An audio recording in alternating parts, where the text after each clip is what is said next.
This review was made possible by contributions from viewers like you.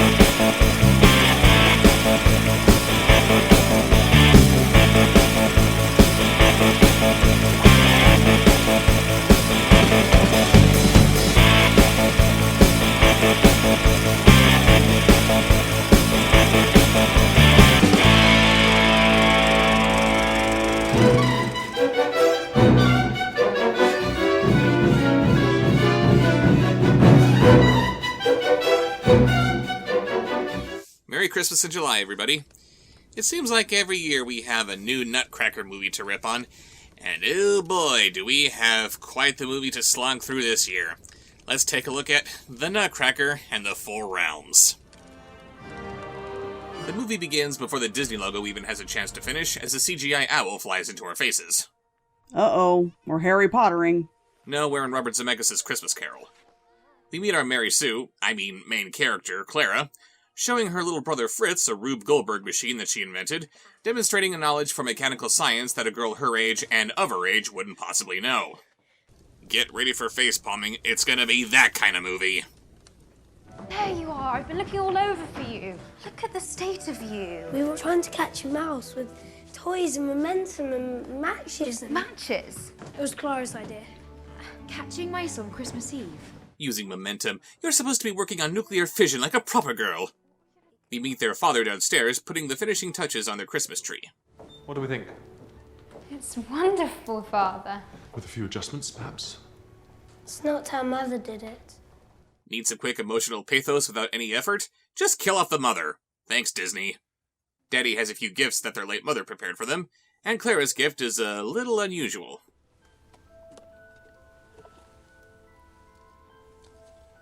It's an egg of some sort. What's inside? Is it jewellery? I don't know. It's locked.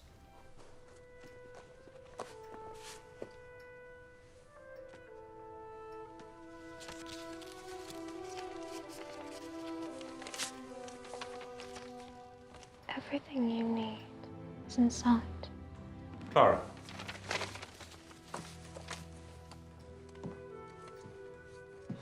Is everything all right? No. This is a pen tumbler lock. It's impossible to open without a key. It's cute how hard they're trying to make her sound smarter than she logically would be. You all know me, and you know I'm all about the girl power. But I like my girl power a little more authentic, thank you very much. Daddy insists that she get ready for the Christmas party they're meant to attend, but she's not feeling it. Christmas comes, whether we like it or not. We must do our best to enjoy it. I don't want to enjoy it. I don't want to enjoy anything right now. Well, that may be the case, but it's important to maintain traditions as a family. It's what's expected of us.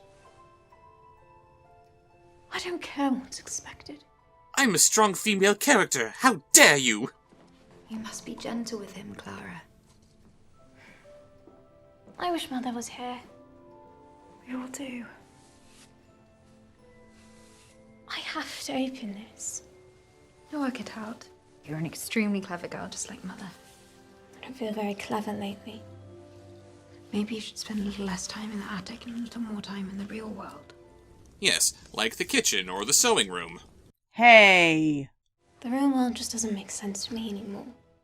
Never mind, I can't defend you. Yeah, why does the real world not make sense to her anymore? Because her mother died? Yes, she's allowed to be sad by that, but as scientifically inclined as she's supposed to be, the existence of death shouldn't be enough to shake one's perception of reality. On their way to their godfather Drosselmeyer's house, Daddy tells them to be on their best behavior. That means remembering our manners at dinner, Fritz. I do want one dance with you, Louise. And you, Clara? Do I have to dance? Yes, you do. And no disappearing tonight either. Mingle and engage with the guests. What about me? What about you? Who will dance with me?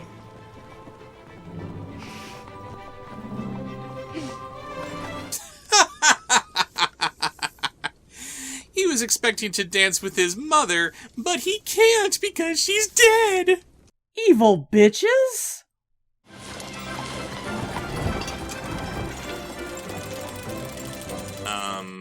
Okay? Drosselmeyer is supposed to be a mechanical genius, but what's the point of outfitting a random lamppost with gears like that? Maybe it's trying to be steampunk? Just throw some gears at it regardless of function? Oh no, it opens the gate back there where you can barely see it. Because it's not like a house this size would have a staff to open the gate or anything. Maybe it's staffed by enchanted objects. Oh, don't even start. Dresses don't have pockets. Hell, most women's pants don't have pockets. That's just how progressive this movie is. Case in point. Magic. Idiot! How do we get them back?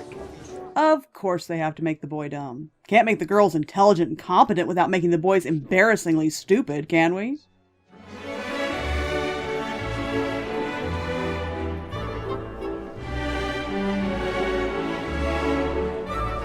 Clara sneaks away from the party and goes downstairs to find a 2-story basement with what appears to be glass ceilings. I'm very confused by the layout of this house.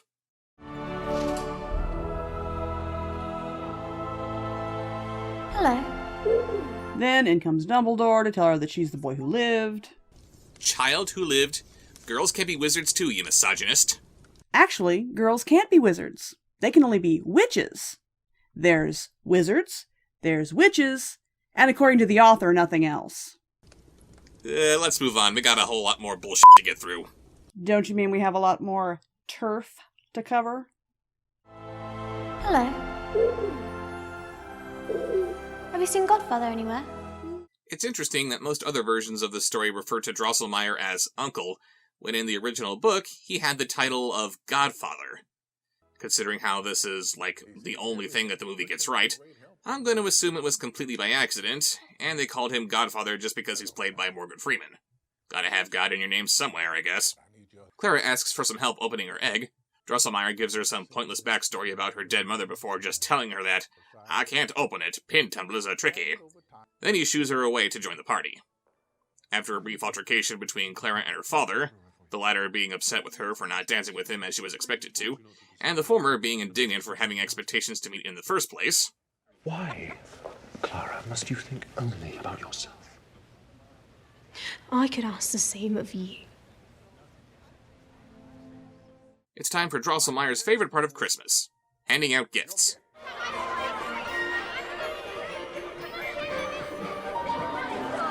Okay, Drosselmeyer is clearly insane.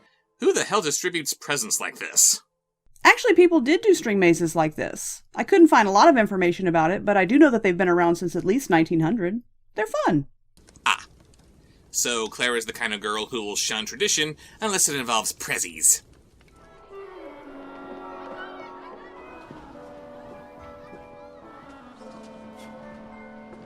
Look at my present! Hurrah! I'm Nutcracker soldier. What do you think of him? Frankly, I'm confused. Isn't that supposed to be Clara's present? She continues following her string until she gets to here.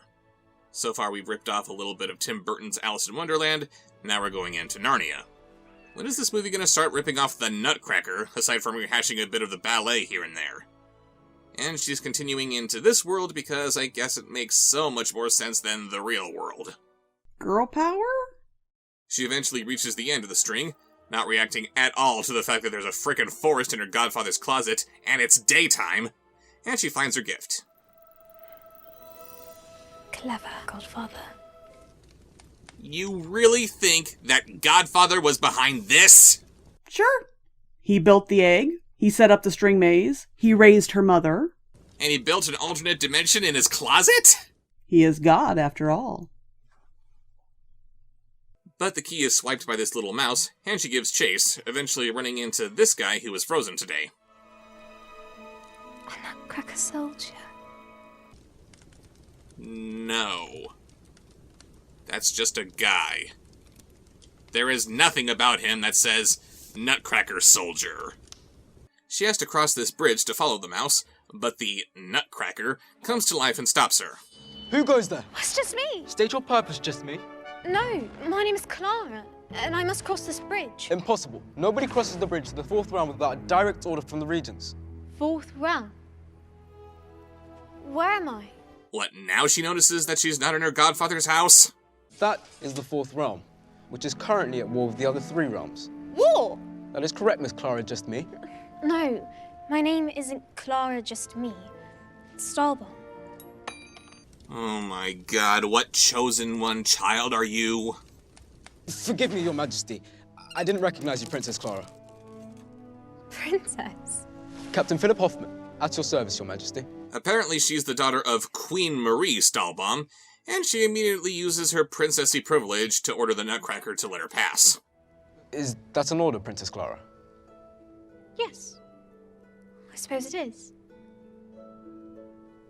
And you can call me Clara. Very well. Call me Captain.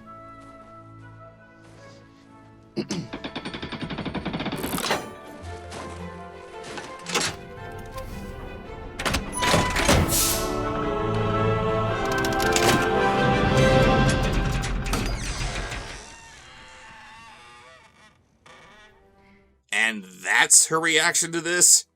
She couldn't even give us a... That was all rather pointlessly complicated, wasn't it? How many thousands of dollars was blown on this not joke? Guess I'm not in London anymore. Oh, shut up. And you're not in London anymore?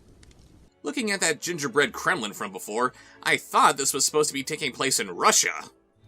Are you actually all by yourself, Captain? Of course. I'm the only Nutcracker in the entire kingdom. Don't you get lonely? Lonely? No. I know my place. It's good enough for me. You're lucky. I wish I knew mine. How do you not know your place? You're rich, you have everything that you could possibly want, nobody pressures you into traditional gender roles. Because girl. And science. And stuff? Clara spots the mouse again and chases it into a hole. Give me my key back, you horrid little mouse! That key belongs to me! Oh, does it? Oh, terribly sorry. I'll just give you the key back. And the mouse doesn't speak English! Oh, so hard-headed. You humans. The mice are supposed to be German. Who also speak English. Shut up! Then Clara is stalked by... this thing. Clara!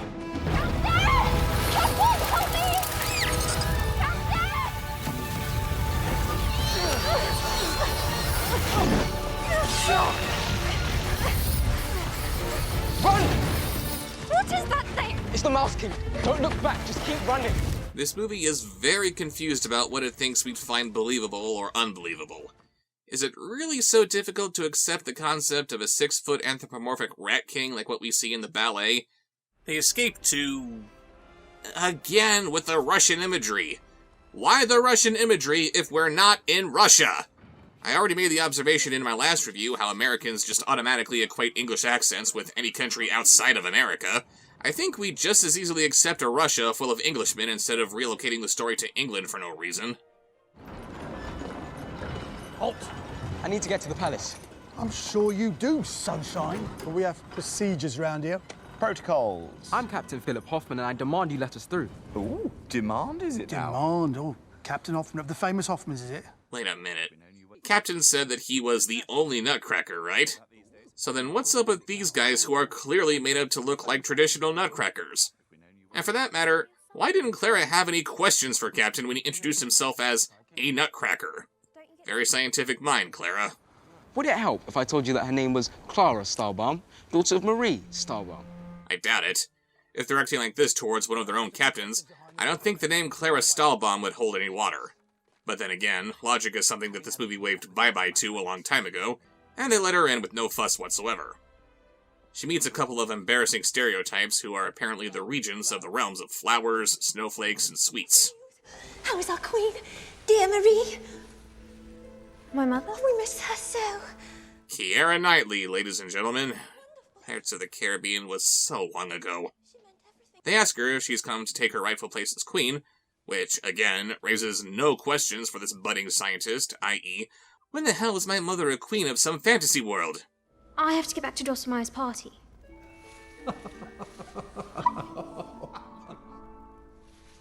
Time is very different in the realms. Very. Nope, not at all like Narnia. To show her that time is very different here, Lady Candy Crush takes Clara to... this. See anything familiar? It looks like the clock in Godfather's ballroom. No, it doesn't.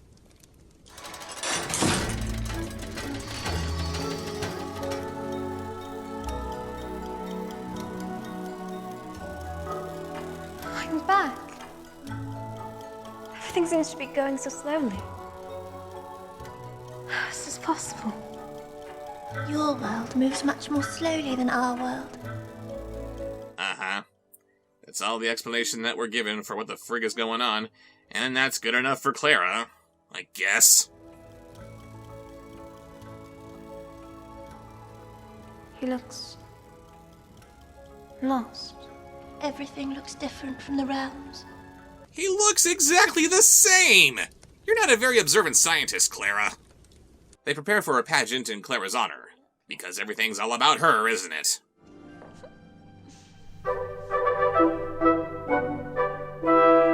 Ugh, I am so sick of Nutcracker movies with a half-assed Tchaikovsky soundtrack. Either go all out, or don't. Speaking of, I'm not digging the swan motif they're going with here either. This movie barely wants to do one Tchaikovsky property. Why is it implying that it wants to do another? So the pageant begins at, oh, fuck you. Now we gotta pause from what little Nutcracker story the movie's giving us just so we can do an homage to Fantasia? Get on with it!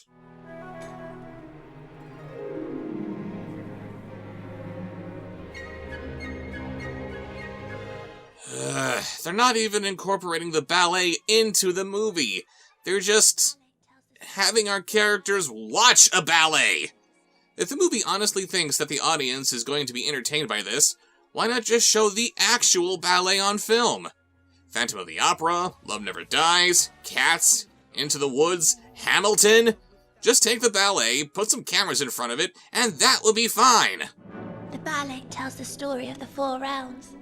How your mother discovered our world. Discovered and subsequently enslaved, apparently. Or is that just what you people do? Some random visitor shows up and you throw the title of Supreme Monarch at them. Also, is it me, or is this something that Drosselmeyer could have told her? I hope he has more of a role than we've seen so far. Nope. That was it. They went through the trouble of hiring one of the most prolific actors in Hollywood, and they used him for all of 2 minutes. I remember first learning about Batman getting a new movie in Batman Begins, and being absolutely horrified by the casting of Morgan Freeman for Lucius Fox. This was before I knew who Christian Bale or Christopher Nolan were, so all I can think was, oh no, they're getting this huge actor to play a character who has an incredibly tiny role in the Batman mythology? They're using marquee value to distract us from how bad the script is. This movie's gonna suck! Of course, they ended up giving Fox a much larger part to play, actually justifying Freeman's casting. But in this movie, he's exactly what I was afraid Lucius Fox was going to be. Nothing! Absolutely nothing!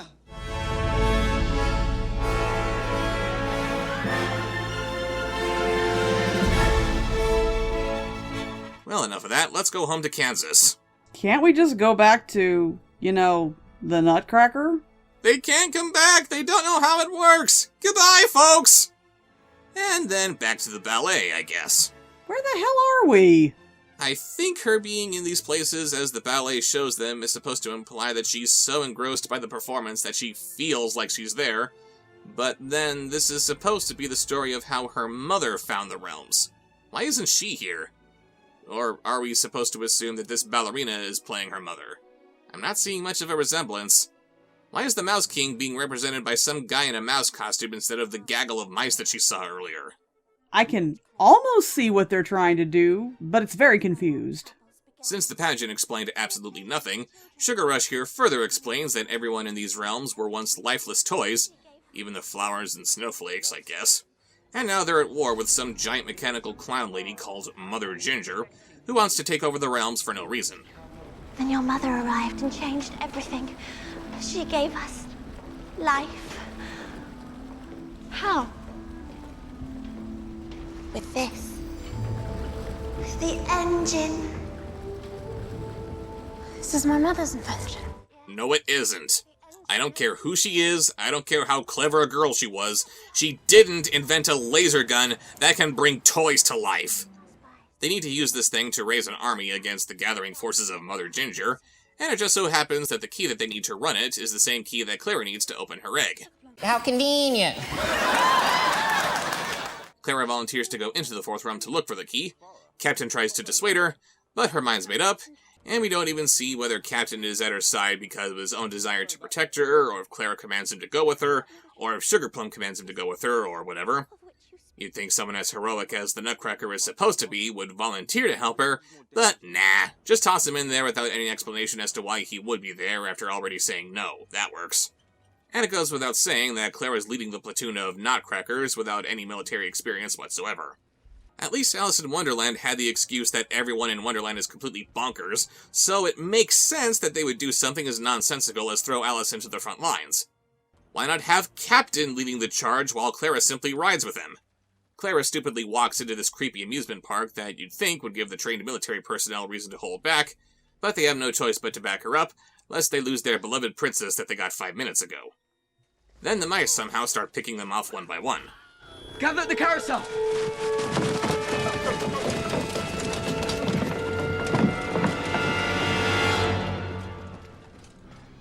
We can't fight what we can't see.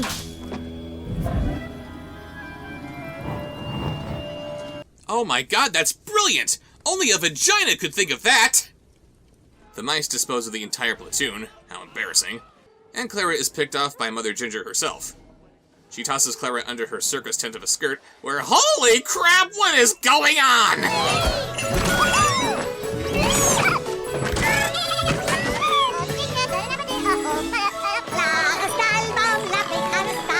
It's our Princess Clara. She looks like a goose.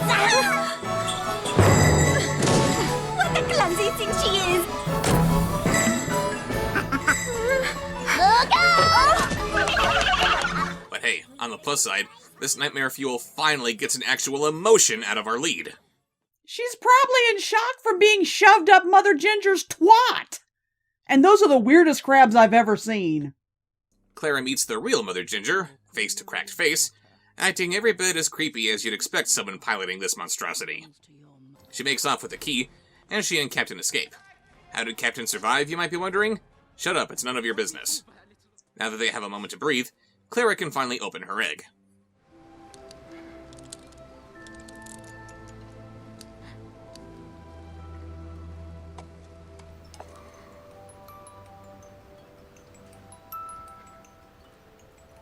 It can't be.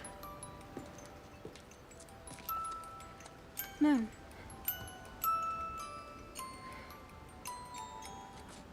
It's just a music box.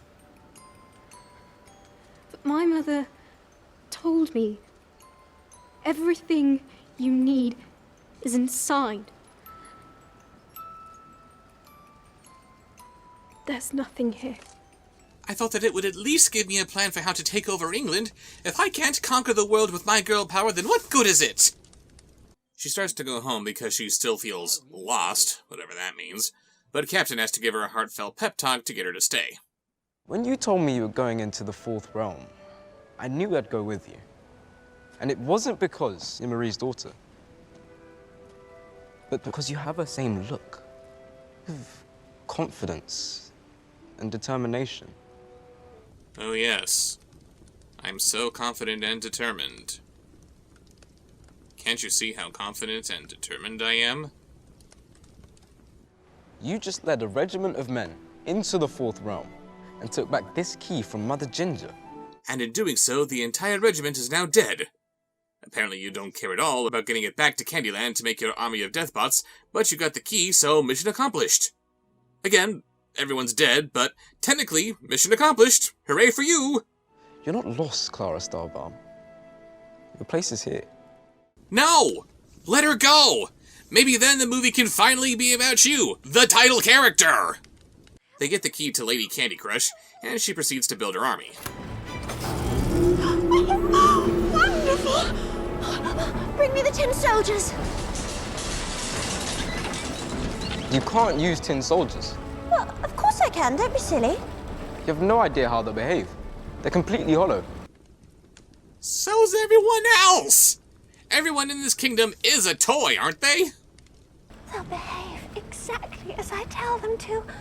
The perfect soldier. Calling it now. She's gonna be cute Hitler. They will be the perfect soldiers. They will do what I tell them. They will never disobey orders, and the third realm will conquer the world. Heil Hitler! Despite Captain's objections that come out of nowhere, the tin soldiers are brought to inexplicably creepy life.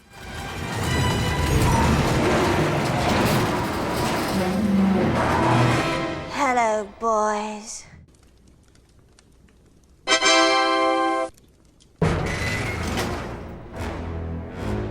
They're huge. I know, isn't it magnificent? Apparently, Mother Ginger isn't the only one wanting to shove someone in her twat. Sugarplum exposits that she's going to take over the Four Realms because she doesn't like how Clara's mom left them. I don't know, nothing about this makes any sense. And she orders them to be taken away. I guess you were right, baby. You can't trust pink. I told you, it's a gateway color. Clara and Captain are locked away in a tower that makes me think she's going to leap off the ledge and land on a passing eagle to meet up with the hobbitses. No, she's gonna cry into a net of magical moonbeams and talk to dolphins or some shit. Oh my god. Oh. Alas, you're here as well, my dear. What's happening? What's Sugarplum doing? Why are we locked up here? It's all my fault. I've let you all down. No. Clara, that's not true. Yes, it is! It is completely her fault! You handed the reins over to some little girl who has zero experience in anything, and she messed up everything! Or are you just gonna blame yourself because you put your faith in the wrong person? Of course he is, because penis. Everyone knows that vagina is above reproach. That's how you girl power. Sugarplum lied to us. But I gave her the key, and now she's going to use it to destroy the realms and everything my mother loved. Clara, listen to me. No, I wanted to go home, but you stopped me, and now I've ruined everything. It's all my fault, but I'm still blaming you somehow! Girl power! Then the plot convenience fairy starts up Clara's music box, and she spots something she didn't see before.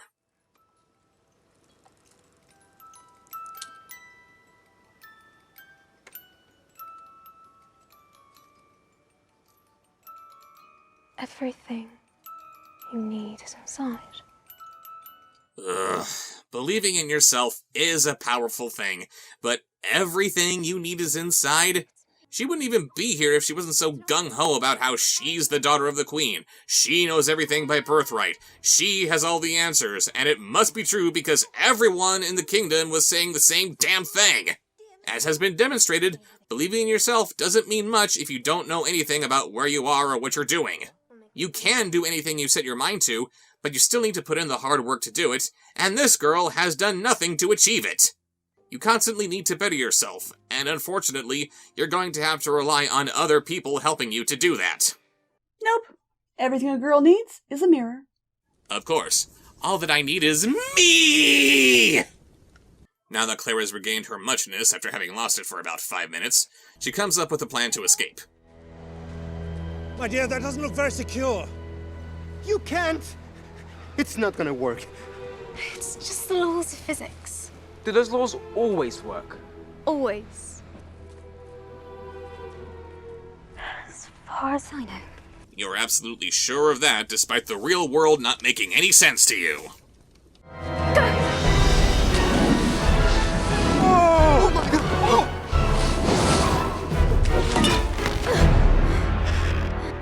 I don't care if this is physically possible or not, there is too much room for error in this stupid plan to make me wonder why they didn't just tie the rope to one of these swans and have her gradually climb down.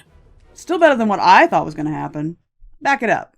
It looks like Clara's going to swing down and have Captain be the anchor, since, of course, he'd be strong enough to do that, because physics, physics, physics, while she runs off to defeat Lady Sweetler on her own, because traditional femininity is bad. Thank you, rehashed emoji movie plot. And only Clara can do it, because the men are useless. I'm sorry, gotta go on a little rant here, but this whole girl power angle is just lazy and sloppy. If you have to take a story like the Nutcracker and make it about female empowerment, at least take the time to do it right. We've already established that Clara's father is kinda sorta the bad guy with his being selfish or whatever in the wake of his wife's death, so why don't we have Clara face the leader of the realm of sweets who is a prince? He sets himself up as kind, charming, and benevolent, while we build up the villain that is the Mouse King. But then, because we need to have a twist villain, it turns out that the prince was the bad guy all along, while the Mouse King and Mother Ginger were trying to warn Clara about him. Maybe the Mouse King is actually Clara's pet rat from back in the real world, because a strange oddball like her would have a pet rat, despite the stigma that rats have. She wants to be a scientist. She wants to be more open-minded about such things.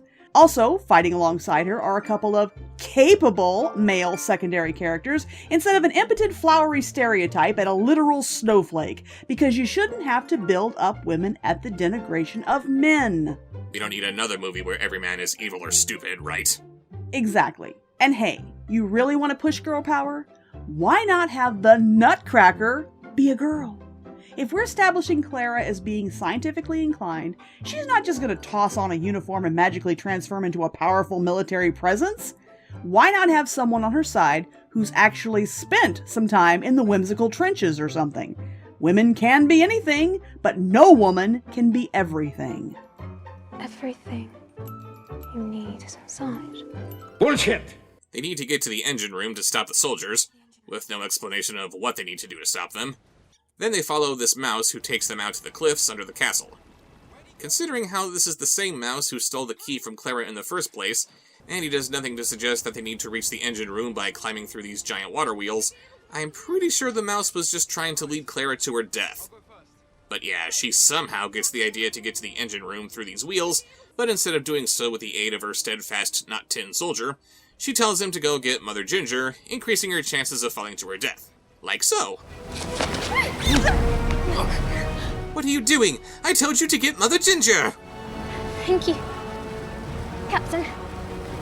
Please, Clara, call me Philip. Show of hands. Who else forgot that this guy's name was Philip? Me. Yeah, a classic story reworked with a ridiculous feminist message has a useless male lead who's named Philip. Oh, hi, Maleficent. Clara makes it into the engine room effortlessly. And how does she get past these soldiers?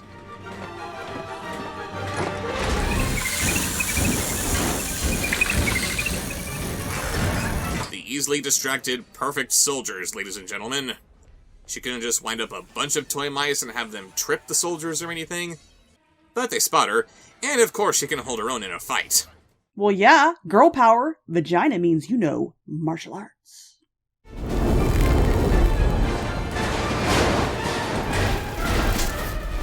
I want Mother Ginger!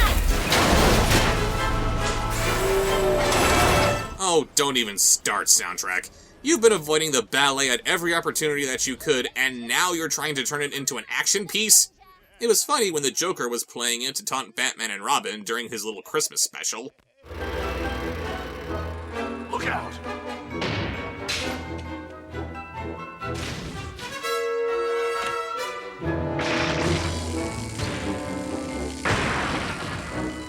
But this is just embarrassing. Come out, Mother Ginger!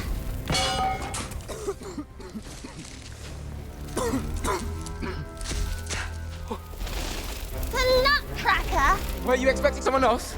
Well, yeah, the movie's been pushing everyone but you. While the Nutcracker's been distracting Candy Crush, the real Mother Ginger snuck her way into the engine room. Mother Ginger! At your service, Your Majesty! Duck! She has a whip. She is the regent of the realm of amusements. Come on, you tin cans. Let's settle this like men. And then we immediately cut to a woman taking these things down without any kind of difficulty whatsoever. We can't show the man be competent, can we? Clara! Please, hurry! Please hurry so we don't have to see the Nutcracker doing anything. Seriously, this is supposed to be the Captain's big hero moment while he's fighting off these hordes of tin soldiers, but he's only on screen for 3 seconds before we cut back to the ladies kicking more ass. Rhino the Hamster had a more heroic standoff than this guy. It's a good day to die! But oh no, Sugar Daddy captured Mother Ginger. This is madness, Sugar Plum. It has to stop. Put her on the platform. Sugar Plum, I know you miss Marie. We all do. But this isn't going to make you feel any better. Banishing you to the 4th realm made me feel just delicious. But this is going to be exquisite. No. I'm not dignifying this movie by playing that clip. Moving on. Luckily, and I mean that in the purest sense of the word since there is no way she could have figured this out, Clara rigs the laser to backfire, and it turns Sugar Plum into a doll.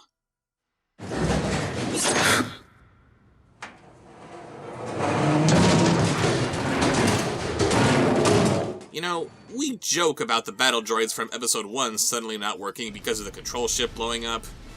But that was entirely the point! How do you stop the war on the land? By blowing up their control ship in orbit. Sugar Plum turns into a doll, and the tin soldiers just go all battle droid here, too? Why? Because science? Because vagina? Because science vagina, yes. Let me go. They're dead! They're not going to respond to anything you say to them. Idiot!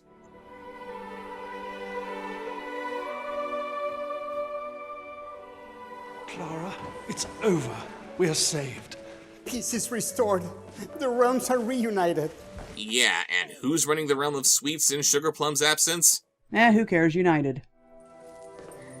Captain Nutcracker, would you escort Clara to the Christmas tree forest and then return in your new post as Captain of the Guard?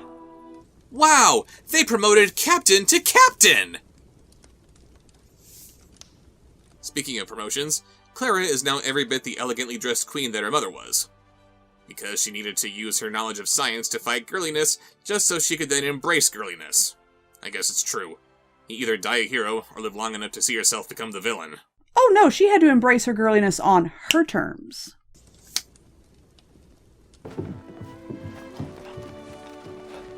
Your Majesty? Your Highness, and brave Captain Nutcracker. In the great tradition of Abbott and Costello, 3PO and R2, Pintel and Brigetti, these guys. So Clara and her brave Nutcracker say their tearful goodbyes. Goodbye, Clara. Goodbye.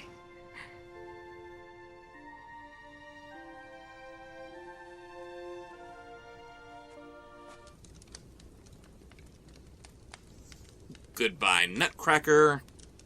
Goodbye, Captain. Goodbye, Philip. 3 ways you could have said goodbye to this person, and you failed at all of them. So she crosses dimensions again without questioning how any of this was possible, and she bumps into Godfather Bookend so he can give her one last stroke of her ego. Clara, your mother was the cleverest inventor I ever knew. And there was never any doubt when I asked what her greatest creation was. Don't do it, don't do it, don't do it, don't do it, don't do it. It was you. Ah, no! Her greatest creation was the steampunk laser gun that could bring life to toys! Clara was a greater creation than her siblings? What were they, just afterthoughts?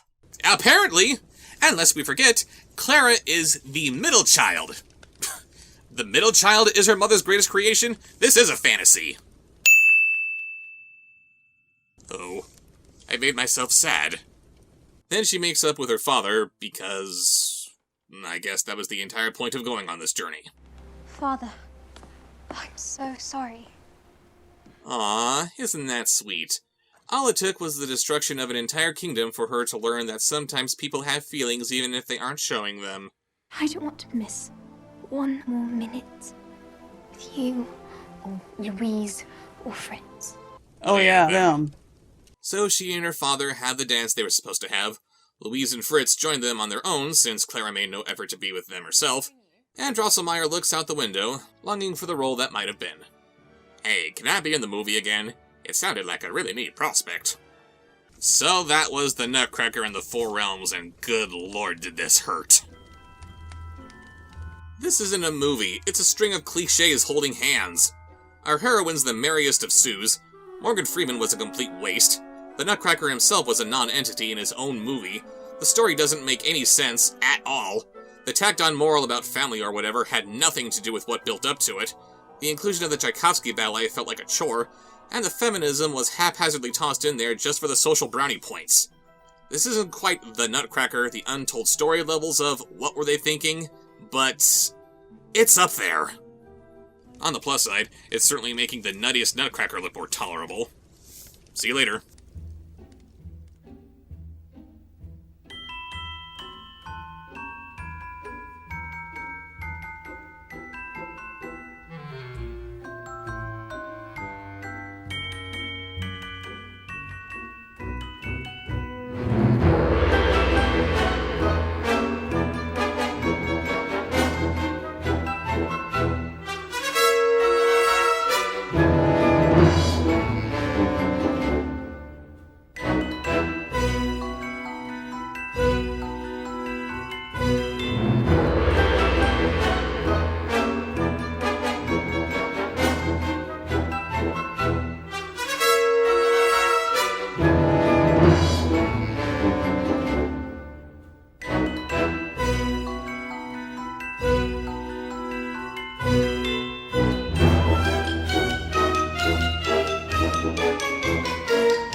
Call you Batman for nothing.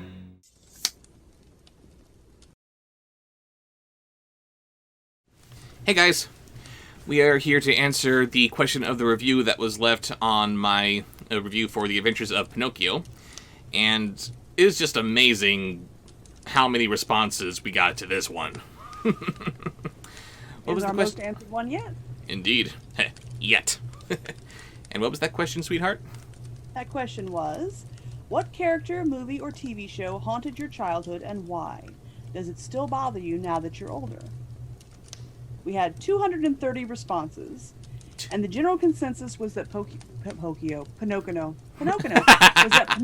was terrifying. That wasn't actually the general consensus, but I know everyone agreed with me. It wasn't terrifying, it was just creepy. All you people are weird. This cute little puppet man is somehow scary. And what's even weirder is that, again, this is, so far, our most answered question. Tell us, what scared you when you were a child? Does it still bother you now? Please tell us. Yeah, okay. That's trust. Yes, trust. Not that it's misplaced or anything. Anyway, I had to get the ball rolling by answering this question myself, about which I said, Raven and I had a good laugh about this while we were filming. The spiders from Jumanji, of all things. I like spiders to the point where I'm often taking pictures of them as I spot them spinning their webs or wrapping up their prey. I can look at the special effects of the other threats created for the movie and marvel at how they're just so much more convincing, but something about those stupid, comparatively fake-looking spiders is just... yee. Which, It's like, it's such a stupid thing to be scared of when there were so many other things in that movie that there are to be afraid of. And again, more convincingly, there's that giant man-eating plant that's in there. There's the lion. There's a stampede. Holy crap, there's all this stuff going on. Just, ah! But those dumb, wind-up-looking spiders. Don't know why they got to me like they did, but there you go. I still, to this day, don't know why Pinocchio bothered me when I was little. I guess. And that was kind of the criteria that we used to choose the responses that we're going to be reading. Mm-hmm. It's we chose the ones that were not traditionally something you would think would be feared. But we did get so many good ones. Like, oh yes, we got a lot of good ones from like Goosebumps and Gremlins, Tales of the Crypt, and things like that. Yeah. But we didn't choose those because they were supposed to be scary. Yes, so it's understandable why you would find them scary. Now, maybe my answer is slipping through the cracks a little bit because, yeah, okay, the spiders were supposed to be scary, but I think maybe it counts because I can look at them and intellectually see that these may be the least scary special effects on display in that movie, but still, why am I terrified of these things? No. The first one that we're choosing to read is... And whittling these down was so hard. Oh my goodness, 230 responses, and we read every one of them. Every one. Yes, and when we chose all the ones that stood out to us, and then we had to go through and... What was that, like 30 that we ended up with? Something like that. However many responses filled up 15 pages worth of text. Because the plan is to have both a question of the review and an unboxing at the end of the videos, at the end of the reviews, and he doesn't want 20 minutes of review and an hour of post-credit stuff. I'm sorry, guys. We'll try to avoid that. No promises. No promises, anyway, but we are trying here. The first response that leapt out at us came from my live stream girlfriend, Adorable Nurse. And we're dating now. I didn't know if you knew. Hey, fine with me. Let's see. Raven Fox, Spooky Pussy. I'm down. Hi-yo! Anywho. Okay. Oh my God, Watership Down and The Dark Crystal. I'll never forget those movies. I always remembered as a kid certain scenes, but was never able to connect them to anything till I got older. I can remember the scene where Kira is a baby being hidden away, and her mother being taken by those black crab things, the Aratham. Gartham. Gartham. Yeah, the Aratham was in the prequel. Spoilers! Oh God. And the creepy tree people the Skeksis turned into at the end. Had a nightmare about them. Didn't even know it was from the Dark Crystal until I rewatched and realized it was the source for many nightmares. And that's especially funny because the Urskeks that they turn into aren't supposed to be scary. Exactly how it fit into the criteria. Exactly, yes. Now I mean... what is it? Urskeks. Gartham. Gartham? Gartham. Gartham! Gartham. I can't remember that. The Gartham were supposed to be scary. Oh, yeah. Yeah, go ahead and be afraid of those things all you want, especially when, mother was taken. Ah, no! That ain't right. The Urskeks were supposed to be angelic. Sort of ethereal. Yeah, I can see how they would look a little weird with their tree-like appearance, but yeah. Which leads me to wonder why they didn't look more like what you would think a combination of a mystic and a Skeksis would look. Instead, they look like these weird two-armed tree people. They didn't even have 4 arms. What's up with that? Anyway. The next answer that we chose comes from a silly squid. Honestly, the dream sequence in The Brave Little Toaster with the clown really freaked me out as a kid. I loved the movie, but had to leave the room at that scene. I blame this and an It poster that 6-year-old me saw with my father on a business trip in Orlando cemented in me an aversion to clowns in general. I'm now 25, an officer in the United States Coast Guard, and clowns still give me the shivers. Now, yes, indeed. Now, granted, scary clowns do fall into the category of more traditional fears. But then again, that clown in Brave Little Toaster just comes the hell out of nowhere. You're enjoying the movie, and okay, it's a little bit more mature than a lot other kids films that are out there, but then scary firefighter clown just comes up. Run. Ah! Yeah, you're allowed to run out of the room from that. And one of the reasons that stood out to us was because Little Bob Show was a big fan of the Brave Little Toaster series. Didn't bother me at all. Well, series, she says. I didn't know about the sequels until much later in life. Oh, you just thought it was the one movie? I just thought it was the one movie. I only discovered the sequels a few years ago. Oh, wow, I didn't know that. Oh, yeah. But when I was there in California, his dad told me about how he had, one Christmas, built Rob the Brave Little Toaster out of an actual toaster. My all the stuff out of it. My folks got me a couple of appliances, gutted them, so there was no risk of shocking myself. And here you go, Merry Christmas. Yay! They didn't just give you gutted appliances; they put faces on them and stuff. They put a face on the toaster.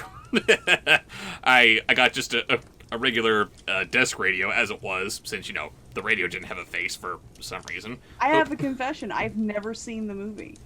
I don't know that it didn't have a face. Alright, time to stop this video so we can watch that now. Got work to do. Yes, we got work to do. Let's carry on. Let's carry on. But, yeah, we also had to share that story because, yes, 25 years old, in the Coast Guard, but still terrified of clowns because of this movie. Because of the Brave Little Toaster Clown. Good source of it, by the way. Our next answer comes from Molly Pop 2. Molly Pop? Molly Pop, yes. Molly Pop 2. Sorry, I wrote that down wrong. It's just Molly Pop. Molly Pop. I like that, Molly Pop. Molly Pop, Molly Pop, ooh, Thanks. Molly Pop, Molly Pop, oh, how I love the Molly Pop, Molly Pop, tastes so yummy. I had to, come on. Why? Because funny. No. Okay, Molly Pop says, I'm showing my age here, but McGruff the crime dog.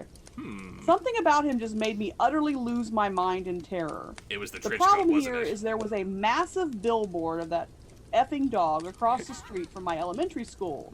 I got good at walking while looking at my feet, but I knew he was always there, lurking, waiting. It was a good day when he was replaced with a liquor ad. That last line sold me. If we weren't going to read about McGruff the crime dog originally, the fact that it was a good day when it was replaced with a liquor ad, I said we have to keep that one. That was awesome. Hi, your name's Molly, isn't it? Want a dog treat? Wasn't the catchphrase for McGruff, take a bite out of crime? Take a bite out of crime.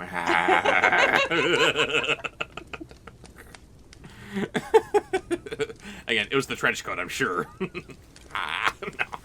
Never trust a dog in a trench coat. No. Let's see. Killer Katie says, the magician from Frosty the Snowman. Quite possibly the least threatening villain in the lexicon of human literature. No, I'm not joking. You'd think as a horror-obsessed person that nothing would freak me out. But that magician, and the way Frosty would look at the screen and say, Happy birthday! You're welcome. You're welcome, Katie. Both of it weirded me out. Not scared, but just both of them come off as, I own a white, unmarked van, and I have some candy in that old silk hat, kitties.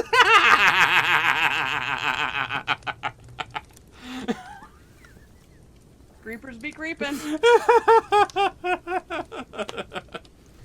And what happens in that unmarked van? Messy, messy, messy. Oh, you're awful. I'm sorry. You're going to hell. Ban me from YouTube. Going to special hell. Oh, I'm in bad camp. Anyway, next. Next is glasses. Next is glasses. We need those. Next is from none other than King Gabe himself. King Gabe! When I was a toddler to possibly 6 to 8 years old, I was terrified of the character Mr. Peanut Man from the Planters Peanuts commercial. The reason why, because at the end of the commercials he'd be dancing and then he'd jump toward the screen. I freaked out and ran to my mom screaming. So the Planters Peanuts had a jump scare in their commercial? I guess we need to look that up because I didn't know that. I don't remember that. Nor I. Mr. Peanut Man, not something you'd traditionally be afraid of, but I can see it if it's like dancing and all of a sudden it jumps at you. It's the monocle. Let's see. Maguma says, Teletubbies. I hate those big multicolored baby-faced monstrosities. And Martin Durabi would agree. The Teletubbies. Before the internet started making those creepypasta versions of them, and now because of them, I'm even more freaked out. I would not let my kids watch Teletubbies. Not because they were scary, but because they had no respect for authority. Because the big voice, like the god voice of the Teletubby land, would say, "Time for Teletubby bye-bye," or "night-night," or something like that, and they'd all giggle and laugh and run away, and they wouldn't go to bed. Aha! I have not seen... I was a young mom. I was doing my best. And all you can do is try. I have not seen anything of Teletubbies, so I've got no idea what you're talking about. They're hideous. Oh, They make the there's movie no loves look like really well-designed characters. there's no denying that, certainly. Next is from Moonbeam, who says, Hello, Willy Moonbeam. Wonka and the Chocolate... Hi, Moonbeam. Who says, in Willy Wonka and the Chocolate Factory, when Violet chews the gum she takes and blows up like a balloon. I know it's always the tunnel people I know it's always the tunnel that people... The tunnel people say that freaks them out. And the fact that she may have been juiced makes it worse. Yes, okay, yes. I misread. I know it's always the tunnel that people say freaks them out, but it's that part for him, for Moonbeam. And the fact that she may have been juiced makes it worse. That is awfully creepy. Yes, they said that juicing was involved, and that she has to be squeezed. Ew. How does that go down? And he says that this is coming from Willy Wonka and the Chocolate Factory, because Scary Tunnel, as opposed to Charlie and the Chocolate Factory by Tim Burton, wherein Wonka pointed out that, I tried this on like 20 Oompa Loompas and each one of them turned into a blueberry. It's just weird. So, yes, there's a process now for juicing, because it's happened a lot. There's specifically a juicing room now. And that's how Wonka was sued into the Stone Age. Oh my goodness. Oh yeah. Alex Malcolm says, believe it or not, I was terrified by the bear from Bear in the Big Blue House. I don't really know why. Maybe it was the way his face moved, but to this day, I still feel uncomfortable watching him. I love Bear. And that is the perfect answer to this question, because Bear is just so damn harmless. I made the same comment about Professor Hinkle from Frosty the Snowman, but at least he was the villain. At least you understand that he's supposed to be like everybody's something dad. Yes, exactly. That's the perfect way of putting him. He's like everybody's dad. Hi, I'm Bear in the Big Blue House. It's like, oh, I just want to hug him. I don't understand it, but I'm totally not judging you because, like I said... No, not judging. Not judging. Nope, no. You're just weird is all. That's all. Baby, there's Pinocchio. He's behind you. We loved Bear in the Big Blue House when my kids were little. The next response comes from Raven McBain, who has changed her name to Raven Monkey Mouse, and on the stream she's, I believe, Raven McBand or Raven Band Monkey Mouse or something. It's something like that. Everyone in my streams wants to be banned now. Band. It's all because they want to see me give you this voice, and it's great. I quit. Tell me I'm wrong. You're wrong. We're gonna make that voice so great. Don't start. It's not Wednesday. I love you. No. I love you. Okay, now listen. Here's Raven's answer. Yes. Now I have to tell the oh no story. Oh no. When I was a very small monkey mouse, I saw Mickey's A Christmas Carol for the first time, and for the most part, I really enjoyed it, except for one thing. Black Pete as the ghost of Christmas Yet to Come. Scared the living tar out of me. The flames and his laugh as he threw Scrooge down the grave was petrifying to little me. Sometime later, and my family goes to the theater to watch A Christmas Carol, and I was surprised by how scary Jacob Marley was. But I knew when the smoke came that the most terrifying ghost was coming, and I said, apparently loud enough for a good chunk of the theater to hear, "Oh no!" I have never lived this down, and even though my family has a Christmas tradition of watching several versions of A Christmas Carol, I still hide behind the couch when that terrifying spook shows up.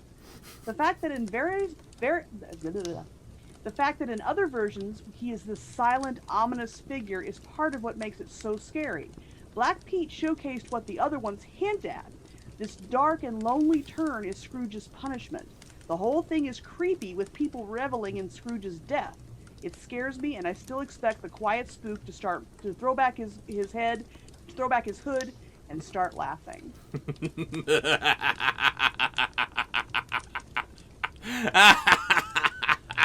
That's another one that was kind of supposed to be scary, but the way that she put that, we had to choose it. And the way that it tainted every other incarnation of the character. She recognizes that, yes, the ghost of Christmas Yet to Come is just supposed to stand and point to whatever Scrooge is supposed to be looking at. Nothing else. All the other ghosts are adding their own commentary here and there about how they're supposed to be feeling, about what you're supposed to be thinking about this, that, or the other. But no. I'm just going to point, and you're going to have to come to your own conclusions, Scrooge.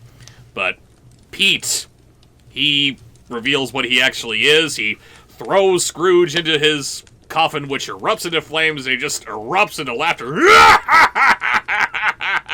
And she's expecting that in every Ghost of Christmas Yet to Come now. It is beautiful. And Raven, if you're watching this, I'm sorry. You probably just had to pee your pants because he did the laugh that you weren't expecting. You're welcome. I'm a dick. Okay. Next. Moving on to the reply of Mackenzie Eby, who says, "Oh boy, this is silly, but I used to be afraid of the movie Flubber. Yes, I mean the Robin Williams movie. Whenever I saw previews of it on Disney VHS tapes, I usually ran out of the room crying until it was over." Again, totally harmless. Unless maybe you piss the flubber off, I don't know. And the final response that we have here is what, baby? So the last one is from the Alejano, I believe. One of the strangest answers we got. Simply, face from Nick Jr.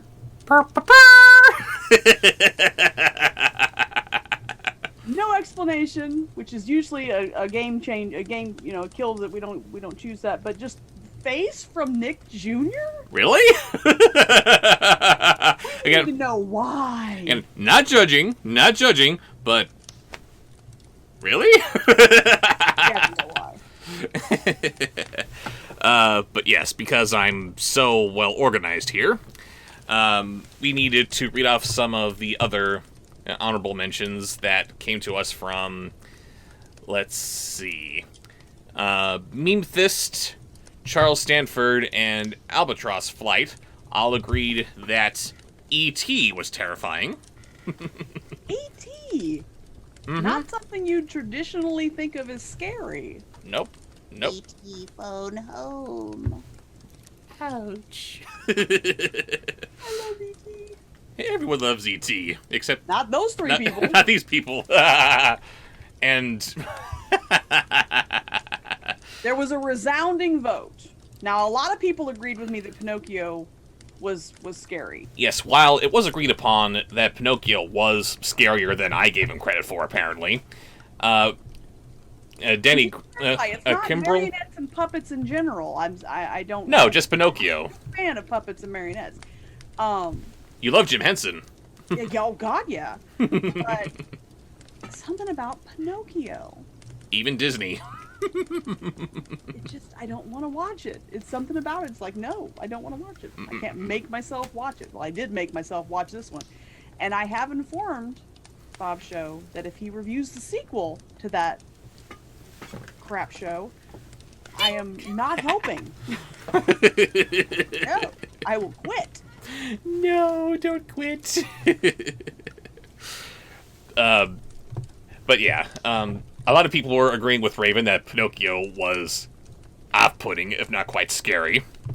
But even more so were of the opinion, including Danny Grimble, Prometheus, TGXin435, I'm probably saying that wrong, Liza Foot for 5, and Travelbound were all in agreement that the one thing that terrified them as a child was Judge Doom from Who Framed Roger Rabbit. And I had to ask, who was Judge Doom? I didn't even remember that character from the movie. But then I reminded Raven by saying it was the guy who said, "When I killed your brother, I talked just like this!" Blew out your speaker. And everyone watching are now wetting themselves, just like Raven is. Thank you all for answering this question here, and I am so sorry that we didn't get to all of you. But again, 230 answers. We'd be here for hours if we answered those. I'll one by one. Good lord. But be sure to answer the next question of the review. yes, please. This isn't me saying give us fewer answers, okay? No. No. We had a good time going through all of your answers. Yes, this was a lot of fun. Maybe you'll get picked next time. Who knows? We'll just have to wait and see. Any closing thoughts, baby? Pinocchio is creepy. Pinocchio is creepy, yes, apparently. A lot of people agreed with me. And I'm going to hold that over your head forever. I'm going to mail you a Jumanji spider. Goodbye.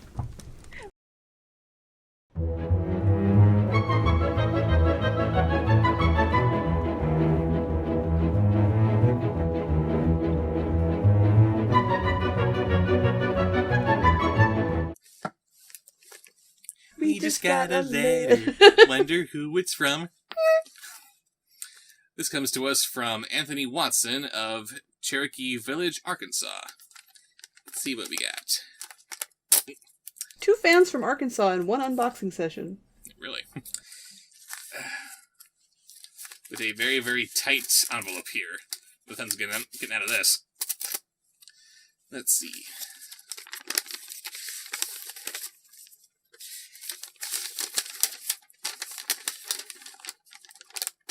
Anthony writes, Dear Bob Show, Hi, I'm a huge fan of yours, and I have been since I've seen your Swan Princess review. It's so refreshing to see a critic that is honest and actually enjoys his work. I also love how you take time to sit and read fan mail and respond to it. You're loving this so much, aren't you? Eventually, anyway. Ow. Hang on. Sorry, I got something poking me on my jacket here. Oh, there you go.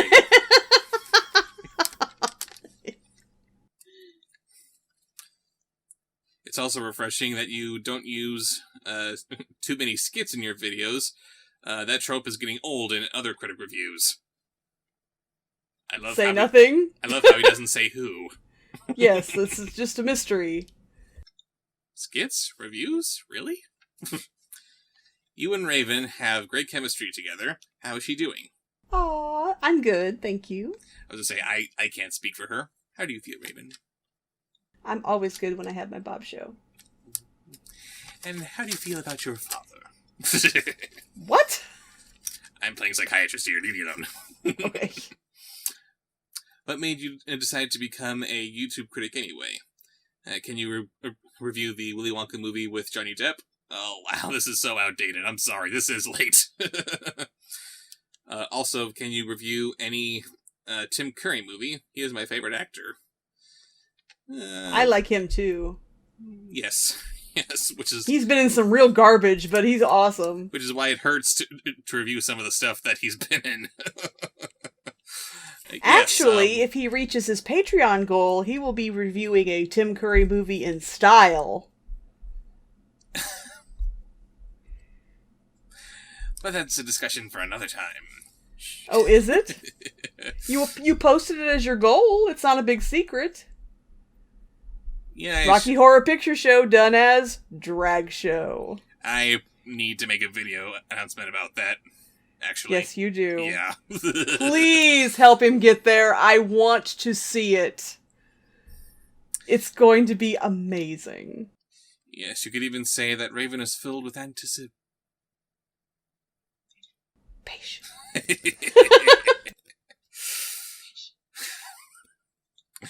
Oh boy. But yes, I'm sorry that apparently this letter is that out of date. I have reviewed Tim Burton's Charlie and the Chocolate Factory. Go ahead and check that out in the info there. Be the video here. And also, I don't know if you saw my review for Bailey's Billions, but Tim Curry's in that, and I've even had to recycle one of his scenes in a number of videos that I've done already. What else have I done with Tim Curry in it? Baby, help me out here. Bailey's Billions was the one where she was spinning around. Yes. And that's the one where he was talking about how his life is a pile of doggy-doo. I can't think of any off the top of my head, but if you haven't reviewed more than that, you should. I do. Tim Curry needs more love. And there was a final question here that is escaping me. What was yes, why? What made you decide to become a reviewer? What made me decide to become a YouTube critic? I was just reinventing my love of comic books after being intrigued by the DC reboot, the New 52. And what a glorious mess that was. I discovered this hard copy that there didn't seem to be any reviews about. Batman Through the Looking Glass. Oh, Batman going into Wonderland? This should be interesting. Of course, there were no reviews to tell me that this book was absolute garbage. So, I had to warn people. It was up to me to show them the horrors of this book. And it just spiraled out of control from there, and I can't stop! What was the first movie you reviewed? First movie? That was either, I think, Catwoman with Halle Berry, because I felt this movie needed a critic in its corner, or the 25th anniversary of the Phantom of the Opera. I'm pretty sure it was Catwoman. Yeah, I think that came before Phantom of the Opera. I think so, yeah, I'm not sure, but, yeah. Either way, it was about me having to share the horrors of something that wasn't talked upon yet, or just saying, hey, come on, guys, give this movie a break. Is it flawed? Sure, but be nice to it. It tried. So, thank you for your letter, Anthony. And if anyone else has any fan mail, or fan art, or movies, or comics they want to send me, go ahead and send it to the P.O. Box in the corner, and I'll see you guys later.